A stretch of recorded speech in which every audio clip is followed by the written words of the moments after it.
पुण्यश्लोक अहिल्यादेवी होळकर शेतकरी कर्जमुक्ती योजनेच्या अंतर्गत बीड जिल्ह्यातल्या 96,000पेक्षा अधिक शेतकऱ्यांच्या खात्यामध्ये 711 कोटी रुपये जमा करून त्यांचा सातबारा कोरा करण्यात आलेला आहे। पुढील टप्प्यात आणखी शेतकऱ्यांचे सातबारे कोरे होणार आहेत। त्यासाठी प्रत्येक शेतकऱ्यानं तातडीनं ॲग्री स्टॉक नोंदणी आणि आधार प्रमाणीकरण करून घ्यावं असं मी आज सर्वांनाच आवाहन करते।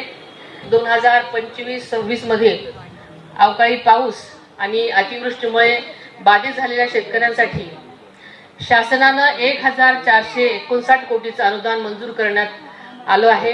आतापर्यंत 9,22,362 बाधित शेतकऱ्यांना 634 कोटीचं अनुदान डीबीटी द्वारे वितरित करण्यात आलेलं आहे। आदरणीय अजितदादांनी या योजनेसाठी आवश्यक निधी उपलब्ध करून दिलेला आपल्या सगळ्यांनाच माहिती आहे आणि त्यामुळेच या प्रकल्पाला गती मिळत आहे। या उपसिंचन योजनेमुळे 1.65 टीएमसी पाणी उपलब्ध होत असून आष्टी तालुक्यातल्या 26 गावातील 8,147 हेक्टर क्षेत्र त्यामुळे सिंचनाखाली येणार आहे। विकसित भारत रोजगार आणि आजीविका हमी मिशन याच्या अंतर्गत 2025-26 मध्ये जिल्ह्यामध्ये जवळपास 14,756 कामं हाती घेण्यात आली। त्यातून जवळपास 1.5 कोटी मनुष्य दिवस रोजगार निर्माण झाला आहे। जिल्ह्याच्या सर्वांगीण विकासासाठी यावर्षी 623 कोटी रुपयांचा जिल्हा नियोजन निधी उपलब्ध झालेला आहे। या निधीतून जिल्ह्याच्या गरजेनुसार प्राधान्याने विकास कामं करण्यात येणार आहेत। महाराष्ट्र राज्य सेवा हक्क कायद्याच्या अंमलबजावणीमध्ये बीड जिल्ह्यानं उल्लेखनीय कामगिरी केलेली आहे। 2025-26 मध्ये आलेल्या सुमारे 6,88,000 अर्जांपैकी 99% अधिक अर्ज वेळेत निकाली काढलेले आहेत। या कामगिरीबद्दल आपले जिल्हाधिकारी विवेक जॉन्सन यांचा सरकारतर्फे विशेष सत्कार करण्यात आला आहे।